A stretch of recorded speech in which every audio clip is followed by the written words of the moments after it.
all started the night my daughter told me her toy spoke to her. I remember the way she said it, calmly, like it was the most natural thing in the world. We were brushing her teeth before bed, and she looked at me in the mirror and said, "Mommy, my toy says goodnight to me now." I paused. "Which toy, sweetie?" She pointed to a plush bunny she carried around all the time. That toy didn't have batteries. It wasn't electronic, just fabric and stuffing. I smiled. "Oh, what did it say?" "It said it likes playing with me, and that it wants to come out at night." I laughed it off. Kids have imaginations, right? But something about the way she stared, unblinking, stuck with me. My name is Claire. I'm 34. My husband, Matthew, is an engineer. His job keeps him on the road most weeks. And so it's just me and our daughter, Ivy, in our small 2-bedroom home in the outskirts of Richmond. Quiet street, nosy neighbors, that kind of place. Ivy is 5, bright, curious, maybe a little too much. She talks to her toys constantly, makes up stories. I used to think it was charming. That night I tucked her in, kissed her forehead, and went back to the kitchen to clean up. I remember glancing at the baby monitor on the counter and seeing her sit up in bed, talking to something in the dark. I turned the volume up. Nothing. No voices. Just her. Laughing softly, nodding at someone. When I walked back to her room and opened the door, she quickly lay back down and pulled the blanket to her chin. "He doesn't like you coming in without knocking." She whispered it. So quiet I wasn't sure I heard it right. The following day, I found her toys arranged in a perfect circle in the middle of her room. The plush bunny sat in the center like a leader. Ivy was in the corner drawing something on the wall with a crayon. A symbol. A weird one. Spiral shapes and eyes. I asked her what it was. "It's the mark so he knows where to come in." My skin prickled. By the 3rd night, I was checking on her every hour. She started waking up in different places. Once in the hallway. Once near the bathroom sink. I was worried it was sleepwalking. I asked her about it. She just shrugged. "We like walking around together." "Who's we, honey?" "Me and the toy." She never called it by name, just the toy. Like it didn't have one. Like it didn't need one. The real fear set in when I saw her standing in the living room at 3:27 a.m., still as a statue, eyes closed, arms slightly extended forward.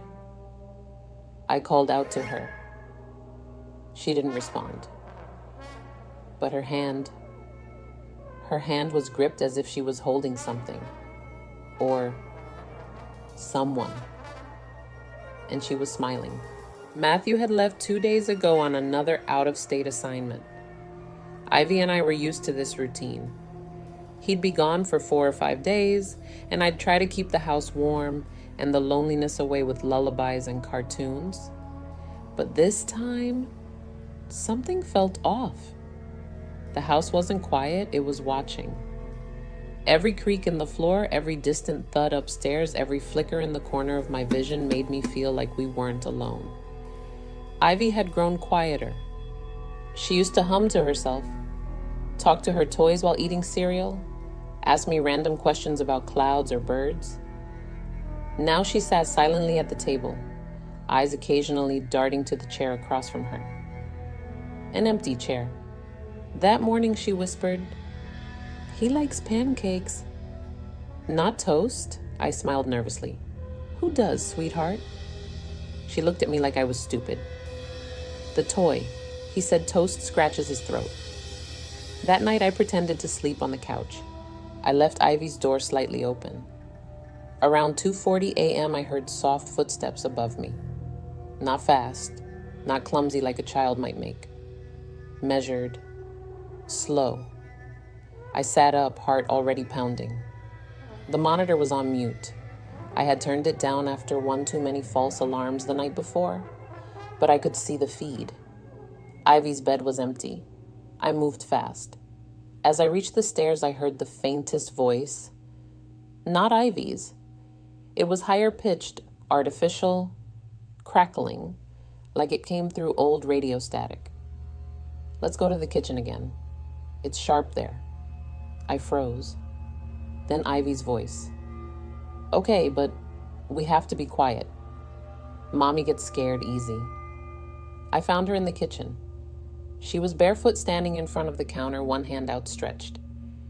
But there was nothing in her hand. She was holding air except her fingers were curved, as if gripping another, smaller hand. She didn't react to me at first. I watched in horror as she reached up with that invisible hand still in hers and opened the drawer. The one with the knives. She pulled out the biggest one we had, a long chef's knife with a black handle. That's when I finally moved. Ivy! I yelled, sprinting across the tile. She blinked like she had just woken up.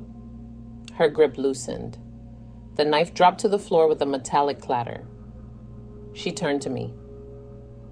Why did you scream? She asked, genuinely confused.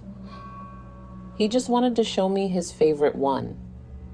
I locked all the drawers after that, even moved a dresser in front of the kitchen entrance at night. That morning, I called Matthew. She tried to take a knife, I whispered, holding the phone in the laundry room so Ivy wouldn't hear. She said something showing her things, talking to her. I don't know what to do. Matthew was quiet. Then finally, I'll be back in 3 days. Just keep her safe. 3 days. It felt like an eternity. The next night I didn't sleep. I sat in a chair outside her room, clutching the baby monitor like it was some kind of shield. She stayed in bed, didn't move, didn't speak. Nothing happened. No voices, no walking, no knives. The silence was worse than the footsteps. And then came the second night. Still nothing. But I could feel it. Like something was just waiting for me to let my guard down. Waiting for me to blink. To sleep. To turn my back. By the time the third night arrived, I was exhausted. I hadn't slept properly in over 48 hours. My eyes burned, my thoughts were blurry, and my heart beat faster at every small sound. But I didn't let myself rest. I couldn't. Ivy had been quiet all day. She watched cartoons without laughing, ate her cereal without speaking. When I asked her how she was feeling, she just said, "He told me to be good tonight." So, I'm being good. I tried to ask who he was again, but she looked past me as if someone else was already answering. I set up my chair outside her room again. Same place, same posture, phone in hand, monitor on, eyes fixed on her tiny silhouette under the blanket. At 1:13 a.m., she sat up. Slow, mechanical. I held my breath. She stood, walked toward the door, didn't open it, just stood there, waiting, then turned and walked back to her bed. I didn't move. I didn't blink. By 3:06 a.m., she was still asleep. I started to drift off, just a few seconds, but enough. When I opened my eyes again, the monitor was black. Not turned off, still glowing, but the feed was gone, just a gray static screen. I sat up, heart pounding, ears ringing. The hallway was silent. I rushed to her door and slowly opened it. She wasn't there. I turned toward the stairs and then heard it. A small giggle. Not coming from downstairs. From behind me. I turned and there she was, halfway down the hall, standing in front of the guest room. The door, which we never used, was wide open. She looked over her shoulder at me. "He wants me to show him the closet," then turned and walked inside. I ran after her. When I reached the guest room, she was standing inside the closet, arms raised as if holding something heavy above her head. The room was freezing. I could see my breath. I stepped in, but the moment I crossed the threshold, slam, the door behind me shut on its own. I spun around and yanked the handle, locked, from the outside, From inside the closet, Ivy whispered, "He says you're not allowed to see this." I pulled open the closet door. It was empty. She was gone. Just gone. I screamed. I kicked the door, banged on the walls until suddenly it clicked and opened again. She wasn't in the room anymore. I bolted down the hallway, calling her name. "Ivy! Ivy! Answer me!" I reached the front door. Wide open, wind howling through, snow had begun to fall, thin flakes swirling into the entryway, and in the distance I heard it. "He wants to go outside now. He says it's time." I ran barefoot into the night, the cold stabbing my feet, my throat raw from screaming. I saw her footprints in the snow, small, uneven, and another set, smaller, unfamiliar, right beside hers. I followed the tracks through the yard and into the woods behind our house. Branches whipped against my arms. My breath came out in panicked bursts, but I didn't stop. The snow had started to cover their prints, but I could still make them out. 2 sets of steps side by side. One was Ivy's, the other smaller, almost like a child's, but thinner, deeper, not possible. I found her standing near a tree, barefoot, in her pajamas, facing away from me, still holding that invisible hand. "Ivy," I called softly, trying not to startle her, but she didn't flinch. I stepped closer. She turned her head slightly and said, "He says the trees are his. He says I belong here now." Her eyes, they weren't hers. Empty, wide, hollow. I took another step and suddenly she dropped to the ground, like a puppet with its strings cut. I ran to her, heart crashing in my chest. She was breathing, still warm, but completely unconscious. I scooped her into my arms and ran back to the house. I locked every door, every window, and I waited. The rest of the night passed in a blur. No more whispers, no more movement. Just Ivy asleep in my bed and me sitting beside her, blade in hand, phone in the other. By sunrise, Matthew finally called. "I'm coming home early. I'll be there tonight." Relief nearly knocked me over. That day, Ivy didn't wake. Not for food, not for anything. Her breathing was steady, but her skin felt cold. I wrapped her in blankets, kept the lights on, chanted every prayer I could remember from childhood. When the sky darkened, I lit every candle I had. I didn't sleep, not even for a second. Then I blinked.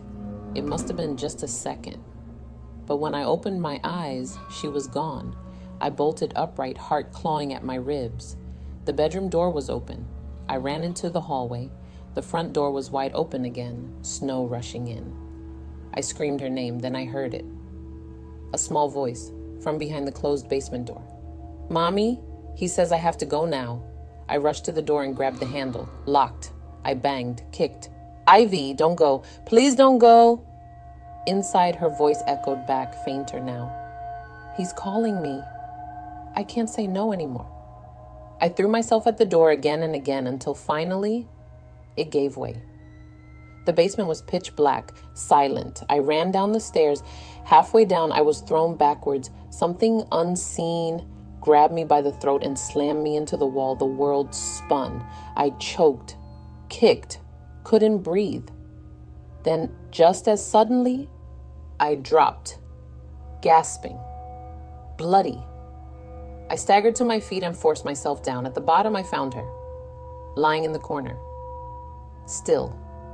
Her toy lay beside her, its head tilted, its arms outstretched. I picked her up, screamed her name, but she was already gone.